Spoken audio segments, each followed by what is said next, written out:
Salut les amis, aujourd'hui c'est la recette de la lasagne maison sans gluten avec de la viande hachée. Alors là j'ai mis mon huile à chauffer, je vais y jeter mes oignons.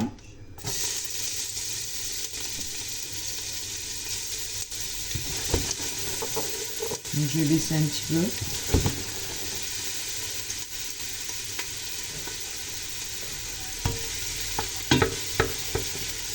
Voilà, c'est quand même que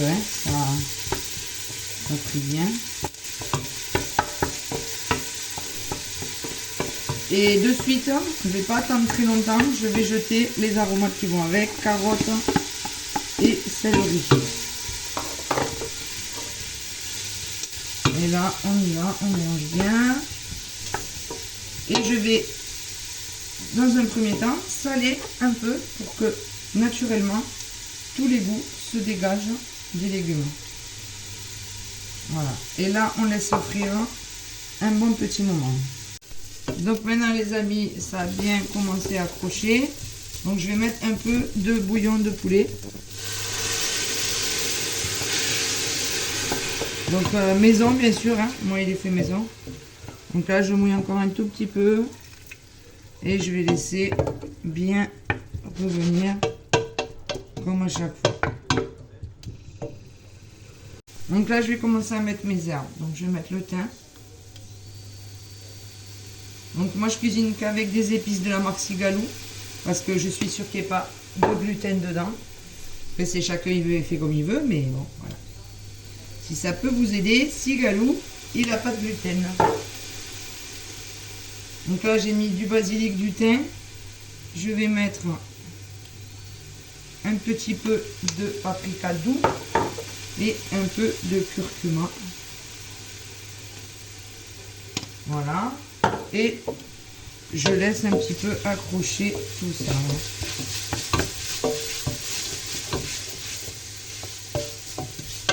Si vous voyez ma manche là, c'est parce que j'ai toujours froid. Je suis très frileuse, donc j'ai toujours besoin de mettre une surcouche à la maison. Il n'y a que la cuisine qui me réchauffe, mais là je viens de commencer. Donc là on laisse bien les épices s'accrocher à tout. Et on remouillera un petit peu avec le bouillon. Donc là les amis, ça commence à accrocher. Donc on va venir mouiller avec le bouillon.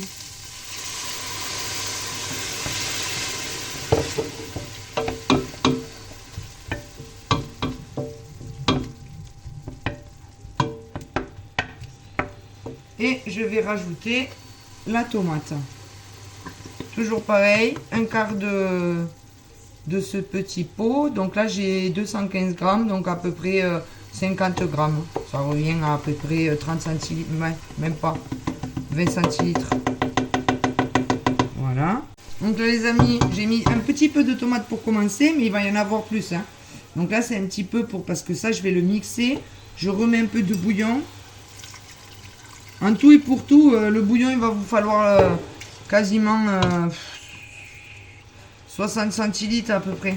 Ouais.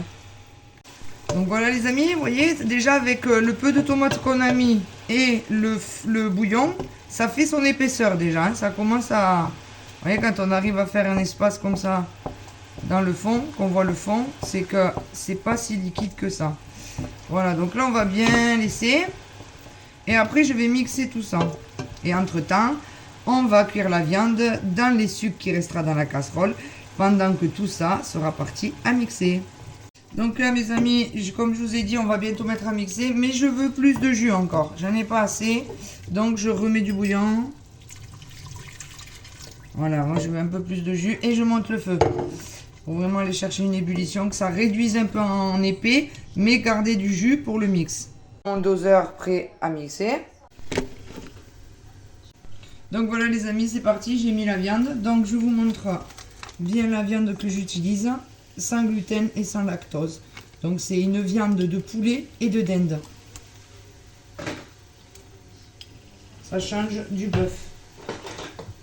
Allez, on va faire sauter tout ça. Elle est vraiment agréable à travailler. Elle est toute onctueuse la viande, c'est dingue. Donc là on va saler, poivrer, mettre nos épices. tout ce qu'on aime y mettre d'habitude pour que dans la préparation, ça soit déjà bien goûtu. On va mettre le poivre. C'est meilleur. Toujours plus de goût. Ensuite, moi, parce que j'aime toujours le goût, je mets un peu de poudre d'oignon pour que la viande s'en imprègne. Et un peu d'ail, toujours. Ouais, on n'est pas andalouse pour rien, hein. Et on laisse cuire. Donc là, mes amis, je vais en mettre un tout petit peu. C'est vraiment 5, même pas 5 centilitres. Hein. Et je monte le feu. Et après, je vais venir jeter le mélange mixé.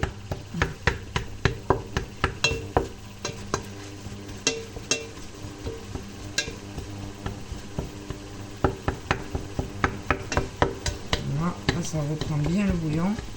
Et je vais venir mettre la préparation qui est là. Elle est juste trop belle. Voilà. Et on va venir la mettre avant que la viande se mette à bouillir. Donc je vais pas tout mettre. Je vais voir comment je dose. Ok. Voilà, parce qu'après je vais rajouter de la tomate.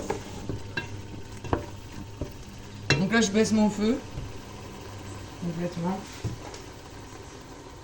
Je vais baisser de moitié. Et là, on va y mettre la tomate. Et donc là, un comme ça, je le mets en entier.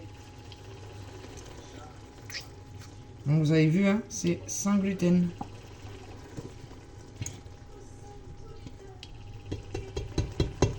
Alors, je vais mettre un tout petit peu d'eau dedans pour récupérer le fond. Petite technique de grand-mère.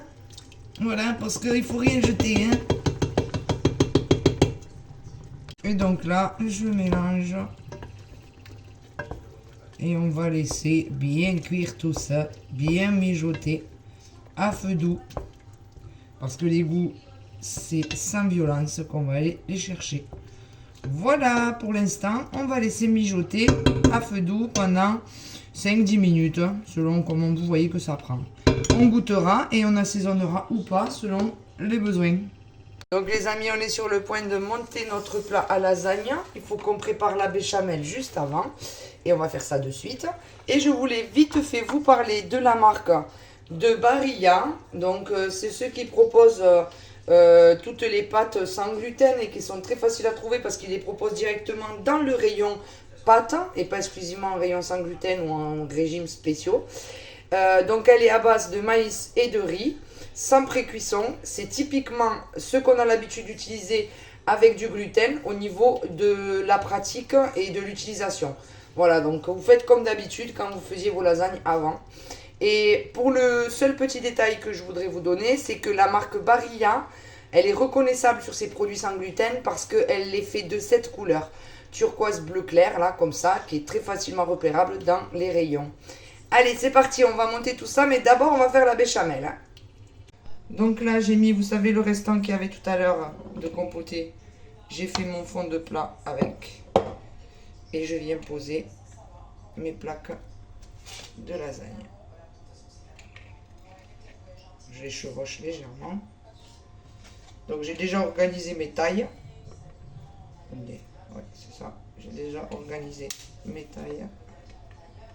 Voilà. Donc j'y vais mettre la viande en sauce.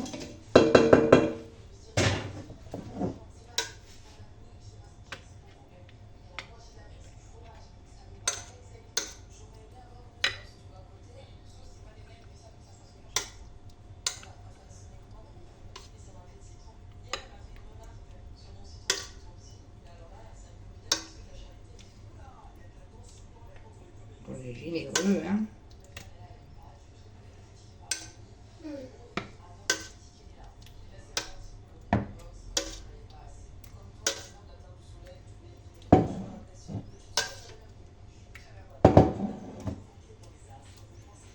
Voilà.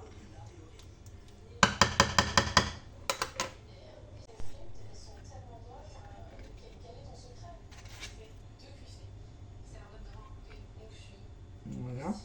Donc on descend. Hop. Et là.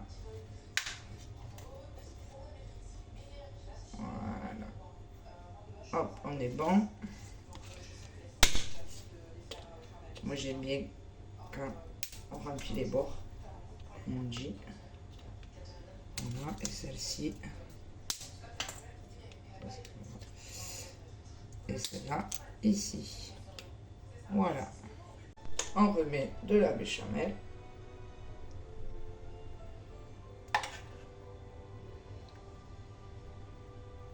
Donc il ne faut pas qu'elle soit trop épaisse parce que le but c'est que la pâte dessous elle cuise. Donc il lui faut assez de liquide pour cuire parce que c'est quand même de la pâte. Donc il faut bien que ça cuise. Là je vais mettre la dernière couche de plaque et je vais finir par dessus avec la béchamel.